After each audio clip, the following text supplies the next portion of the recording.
Hello, my name is Megan Bell, and I'm the librarian for the School of Health Professions. This video will go over things to consider when you're evaluating and selecting journals, and this video will focus on journal metrics.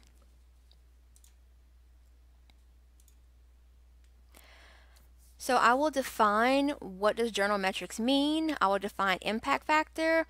I'm going to discuss, where do you look to find information on the impact factor. I'm going to talk to you about some of the limitations of journal metrics, and we're going to talk to you about how to use how to use the impact factor to help you evaluate journals.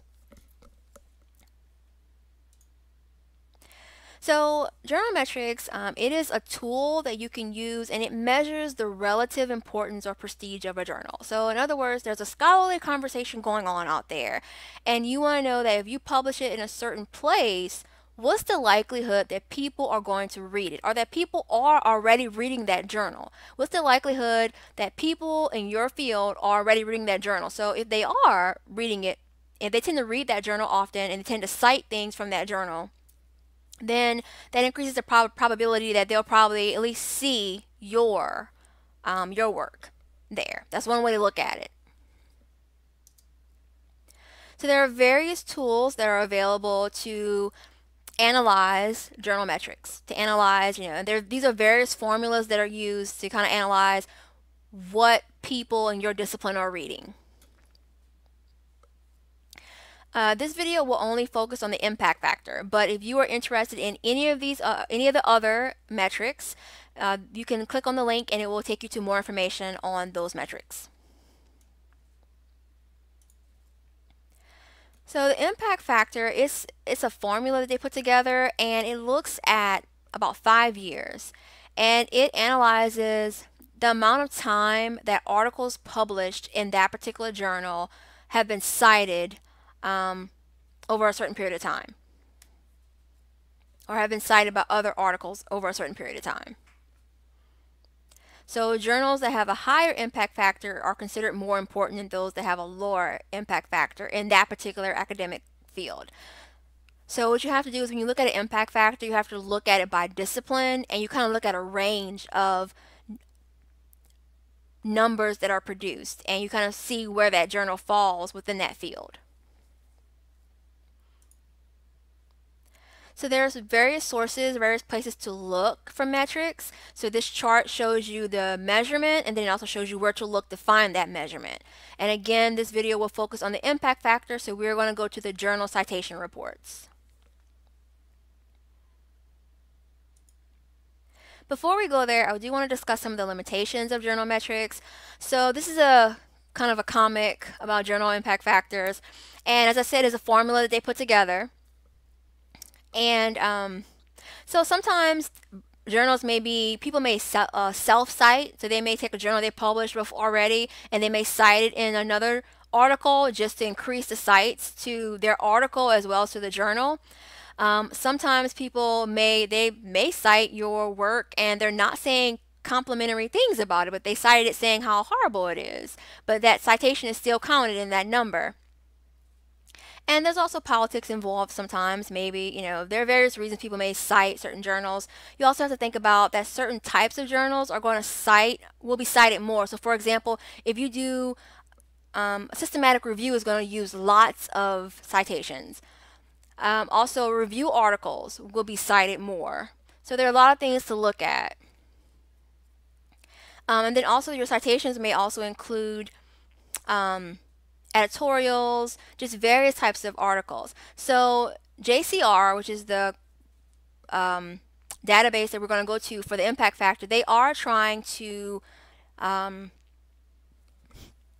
deal with or trying to address some of these limitations, and I'm going to discuss that when we actually go to the database. But it's something just to kind of keep in mind that you don't want to, this is one reason why you don't want to only look at the journal metric, but you need to look at the bigger picture. Everything I've shown you in these videos, look at all of that to decide where do you want to publish.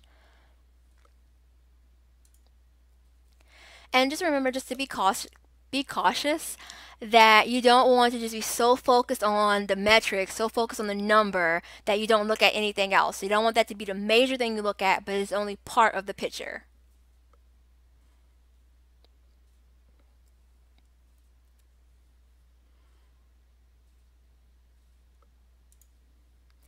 So here is the journal citation reports.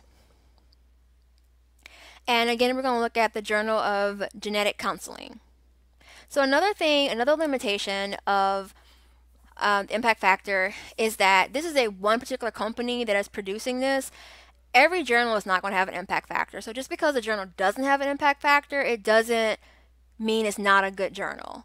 It takes time for a journal to get an impact factor because they look at it over several years. So it takes time for something to develop, for it to grow. And then another thing to look at is that sometimes it may take a couple of years for, if something's new, something new in the field, it may take time before it starts to get cited. So that's other things to look at.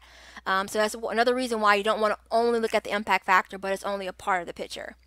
So I put the title of the journal and I click search.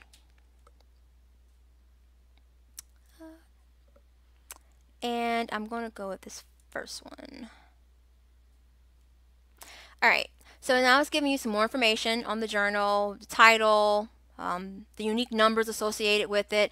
So another thing we want to focus on is the category. So when you're looking at the impact factor, you look at where does it fall in the category that it falls in. Like, what is the impact factor? So this impact factor is 2.446, but that in itself doesn't tell you anything. You need to look at what does that number mean when you look at other journals in that category, and we are going to go there in a few minutes. But first I want to show you some other things. So in that comic we saw, it talked about how there are many different things that are included in impact factor. So for example, editorials, literature reviews, all those things. So one way they're addressing this is they're telling you what type of citations are included in this number. So other maybe editorials, maybe various things. So you can look at that and see how often is something cited in those types of articles. And then here they show you the formula that they use. But another way they're addressing it is they're giving you a list of the citations that are included in that impact factor. So you can look at these articles and say, okay, is this a original research? Is this a systematic review? Is, whatever. What type of articles are citing articles in this journal? So that can help you evaluate that number.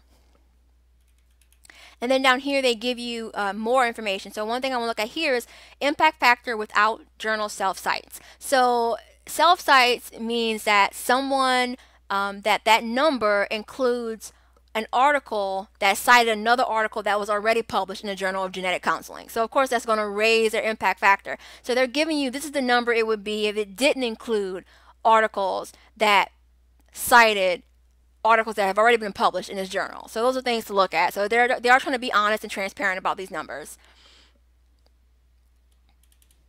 And so now I'm going to go to the category of genetics and heredity. So here's a list of all journals that fall within that category. There are 173 that are here, and this particular journal is number 100 on this list. So the highest number is 43.704, and the lowest number is, I'm going to go to the bottom,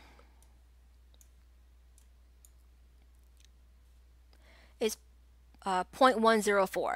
So again, we don't only look at the number, we look at the bigger picture, but also some of the journals that are mentioned here, you may not consider relevant to your field per se. So you can just maybe select certain journals that you see that are relevant to your field, and you can look at a bigger picture and see where does this journal fall within the journals you feel are relevant to your field, or to maybe ask your mentor what journals here are actually relevant to our field, and then look at it like that.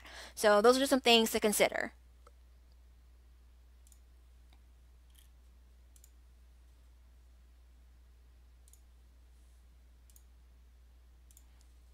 And as always, if you have any questions, comments, or concerns, feel free to contact me.